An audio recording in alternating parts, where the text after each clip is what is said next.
जय हिंद दोस्तों। आज के इस वीडियो में मैं आप सबसे बात करूंगा यूपी पुलिस रेडियो ऑपरेटर के रिजल्ट के विषय में, जिसका इंतजार बच्चे बहुत ही दिनों से कर रहे हैं। आज के इस वीडियो में हम जानने का प्रयास करेंगे कि आपका रिजल्ट कब तक आ सकता है, फिजिकल कब तक कंडक्ट कराया जाएगा, फिजिकल के लिए कितना समय दिया जाएगा और आपका कट ऑफ कितना हो सकता है। आज के इस वीडियो में मैं इन सभी टॉपिक के विषय में आप सबसे बात करूंगा। मैं उम्मीद करता हूं कि आप सभी लोग इस वीडियो को लास्ट तक अवश्य देखेंगे। दोस्तों, यदि आपको यह वीडियो अच्छा लगे तो आप सभी लोग इस वीडियो को लाइक कर सकते हैं। अपने दोस्तों के साथ इस वीडियो को शेयर करना ना भूलें। जैसा कि आप सबको पता होगा, रेडियो ऑपरेटर के अंतर्गत 3 पदों पे वैकेंसी आई थी। एक आपका असिस्टेंट ऑपरेटर, एक आपका हेड ऑपरेटर, एक आपका वर्कशॉप। असिस्टेंट ऑपरेटर के अंतर्गत 1374 पदों पे वैकेंसी आई थी। हेड ऑपरेटर के अंतर्गत 936 और वर्कशॉप के अंतर्गत 120 पदों पे आपकी वैकेंसी आई थी। इसका एग्ज़ाम हुआ। एग्ज़ाम इसका जो है असिस्टेंट ऑपरेटर का एग्ज़ाम 1 फरवरी से 8 फरवरी तक, हेड ऑपरेटर का एग्ज़ाम 30 जनवरी से 31 जनवरी तक और वर्कशॉप का जो एग्ज़ाम था वो 29 से 30 जनवरी तक था। अगर हम बात करें सबसे पहले असिस्टेंट ऑपरेटर के विषय में, तो असिस्टेंट ऑपरेटर का जो एग्ज़ाम है ये 16 शिफ्ट में हुआ था और 16 शिफ्ट में अगर हम देखें तो 77 क्वेश्चन गलत दिए गए थे, जो कि रिवाइज आंसर की में हमको पता चला। उसके बाद हेड ऑपरेटर की बात करें तो हेड ऑपरेटर का एग्ज़ाम 3 शिफ्ट में हुआ था और इन 3 शिफ्ट में 23 क्वेश्चन गलत दिए गए थे। रिवाइज आंसर की में हमको ये जानकारी प्राप्त हुई। उसके बाद वर्कशॉप का नंबर आता है। वर्कशॉप में भी 3 शिफ्ट में आपका एग्जाम हुआ था और इन 3 शिफ्ट में 18 क्वेश्चन गलत दिए गए थे, जो कि रिवाइज आंसर की में हमको जानकारी हुई। आप में से बहुत सारे छात्र ऐसे होंगे जो इसलिए आए होंगे कि उनको रिजल्ट के विषय में जानकारी चाहिए कि आपका रिजल्ट कब तक आ सकता है, कितने दिनों के बाद आपका रिजल्ट आएगा। तो सबसे पहले हम रिजल्ट के विषय में बात करते हैं कि आपका रिजल्ट कब तक आ सकता है। उसके बाद हम बात करेंगे कि आपका असिस्टेंट ऑपरेटर का कट ऑफ क्या होगा, हेड ऑपरेटर का कट ऑफ क्या होगा और वर्कशॉप का कट ऑफ क्या होगा और आपका फिजिकल कब तक कंडक्ट कराया जाएगा। बहुत सारे बच्चे सिर्फ इसीलिए आए हैं कि उनको रिजल्ट के विषय में जानकारी चाहिए, तो आप अपना रिजल्ट देख सकते हैं कि आपका रिजल्ट कब तक आएगा। अगर आप देखें तो आज है 29 तारीख और मैंने आपको पहले ही वीडियो में बता दिया था कि आपका जो रिजल्ट है ये आपका जुलाई लास्ट या अगस्त के फर्स्ट वीक में आ सकता है। अभी भी मैं इसी बात पे अड़ा हूँ कि आपका जो रिजल्ट है वो आपका जुलाई लास्ट या फिर अगस्त के फर्स्ट वीक में आ जाएगा। अगर आप देखें तो आज 29 जुलाई है और 29 जुलाई के बाद अगर हम देखें तो आपका 30, 31, 1, 2, 3 इसी 5 दिनों के अंदर अंदर आपका रिजल्ट जारी हो जाएगा। परेशान न होइए, मैं आपसे सब्सक्राइब करने के लिए नहीं कहूँगा। जब इन 5 दिनों के अंदर आपका रिजल्ट आ जाएगा तो उसके बाद आकर के आप हमारे चैनल को सब्सक्राइब कर सकते हैं। अभी आप बिल्कुल भी ना कीजिएगा, जब आपका रिजल्ट आ जाएगा उसके बाद ही आप अपना सब्सक्राइब कीजिएगा अगर आपको करना हो तो। अगर आपको लगता है कि इस चैनल के माध्यम से सही जानकारी दी जाती है तो आप कीजिएगा, अन्यथा न कीजिएगा। लेकिन आप इन 5 दिन इंतजार कर लीजिए और पूरी संभावना है, लगभग 90 से 95% चांस है कि आपका जो रिजल्ट है इसी 5 दिन के अंदर अंदर जारी हो जाएगा। रिजल्ट पूरा बन के तैयार है, बस उसको जारी करना है। और जैसे ही आपका रिजल्ट जारी होगा उसके बाद आपको फिजिकल के लिए बहुत ज़्यादा समय नहीं दिया जाएगा। अगर आपका थोड़ा सा भी अच्छा स्कोर है, आपका अच्छा स्कोर बन रहा है, तो आप अपने फिजिकल की तैयारी अभी से शुरू कर सकते हैं, क्योंकि रिजल्ट आने के बाद आपको बहुत समय नहीं मिलेगा अपने फिजिकल को तैयार करने के लिए। और अगर आप देखें आपके एग्ज़ाम में जो आपका फिजिकल होने वाला है उसमें 4.8 किलोमीटर की रनिंग है, जो कि बहुत ज़्यादा है। इसको आप 1 दिन में या 2 दिन में या 3 दिन में या 4 दिन प्रैक्टिस करके नहीं कर सकते हैं, इसलिए आपको थोड़ा सा ज़्यादा प्रैक्टिस करना होगा। यदि आप थोड़े से हैवी वेट हैं तो आपको और भी ज़्यादा मेहनत होने वाली है। इसीलिए आप सभी लोग अपने फिजिकल का फिजिकल का तैयारी अभी से शुरू कर सकते हैं। और रही बात आपके रिजल्ट की, मैं आपको बता चुका हूँ कि आपका जो रिजल्ट है 30, 31, 1, 2, 3 इन 5 दिनों में आपका रिजल्ट कभी भी जारी हो सकता है। बस इंतज़ार कीजिएगा।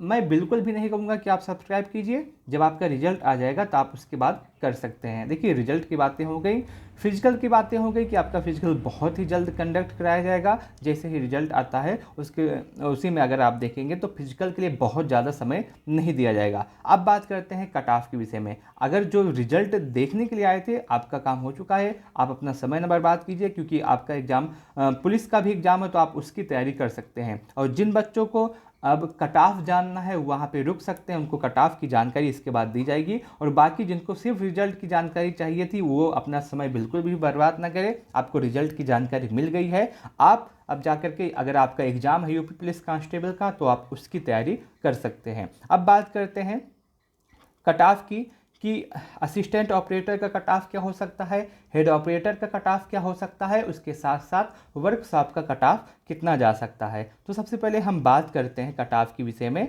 और उसके साथ साथ अगर हम देखते हैं कट ऑफ असिस्टेंट ऑपरेटर का। देखिए, असिस्टेंट ऑपरेटर का जो कट ऑफ रहने वाला है इस बार, वो आपका जनरल के लिए 122 से 124 क्वेश्चन के आसपास जाने वाला है।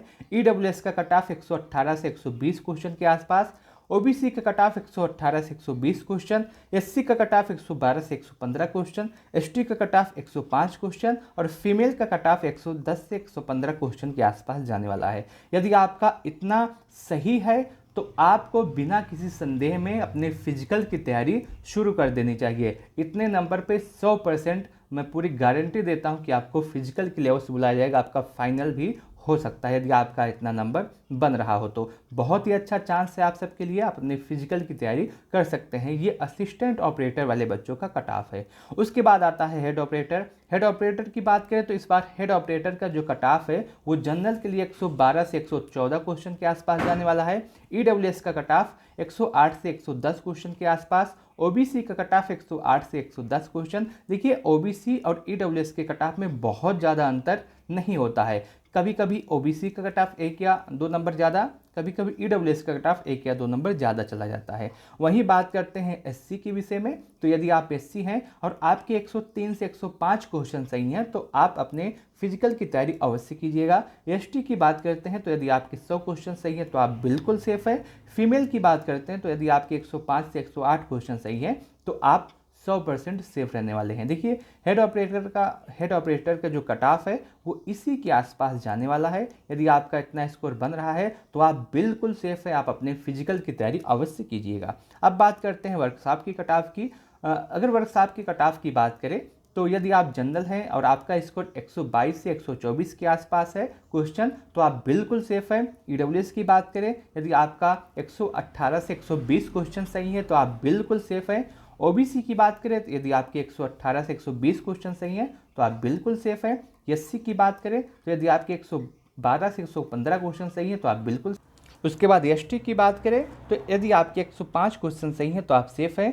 फीमेल की बात करें तो यदि आपके 110 से 115 क्वेश्चन हैं तो आप बिल्कुल सेफ हैं। वर्कशॉप वाले बच्चों का जो कट ऑफ है वो इसी के आसपास रहने वाला है। अगर आपका इतना स्कोर है तो आप 100% सेफ रहने वाले हैं, आपका सिलेक्शन अवश्य होगा। उसके बाद रिजल्ट की मैंने जानकारी दे दी है, फिजिकल भी बहुत ही जल्द कंडक्ट होगा। अब एक सवाल और जो सभी बच्चों के मन में है और बार बार पूछा जाता है कि नॉर्मलाइजेशन के विषय में, कि नॉर्मलाइजेशन कैसे होगा, कितने नंबर मिल सकते हैं, किस शिफ्ट को कितना नॉर्मलाइजेशन में फ़ायदा होने वाला है। देखिए, आपका जो एग्ज़ाम है ये कई शिफ्ट में कंडक्ट हुआ है तो इसमें नॉर्मलाइजेशन अवश्य होगा। और नॉर्मलाइजेशन जो होने वाला है वो आपका 2 तरीके से नॉर्मलाइजेशन होता है। देखिए, 2 तरीके का मतलब ये है कि आपका जो एग्ज़ाम है इसमें सबसे पहले सेक्शन वाइज नॉर्मलाइजेशन होता है। जैसा कि आपको पता होगा कि आपके एग्ज़ाम में 4 सेक्शन से क्वेश्चन आए थे, जिसमें आपका मैथ था, रीजनिंग था, हिंदी था, जीके जीएस और साइंस था। इन 4 सेक्शन में क्वेश्चन आए थे। तो सबसे पहले इन सभी का नॉर्मलाइजेशन होगा।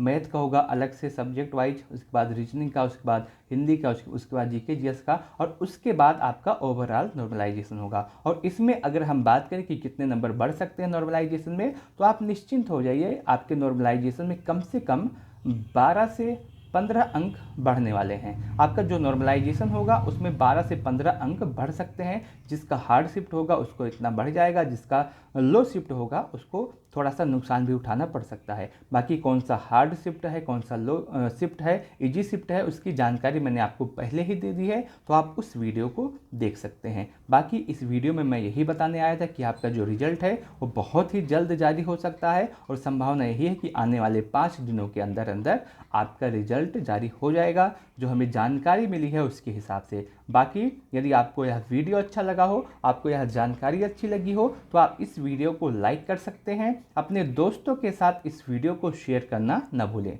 उसके साथ साथ आप कमेंट सेक्शन के माध्यम से ज़रूर बताइएगा कि आपका एग्ज़ाम असिस्टेंट ऑपरेटर में है या हेड ऑपरेटर में है या वर्कशॉप में है, और उसके साथ साथ आपका कितना स्कोर बन रहा है रिवाइज आंसर की आने के बाद। मैं आपको बताने का प्रयास करूंगा कि उतने स्कोर के साथ आपका सिलेक्शन हो सकता है या फिर नहीं। आपके कोई डाउट हो तो आप कमेंट सेक्शन के माध्यम से पूछ लीजिएगा, मैं आपके प्रत्येक कमेंट का जवाब अवश्य दूंगा। इस वीडियो को लास्ट तक देखने के लिए आप सबका बहुत बहुत धन्यवाद।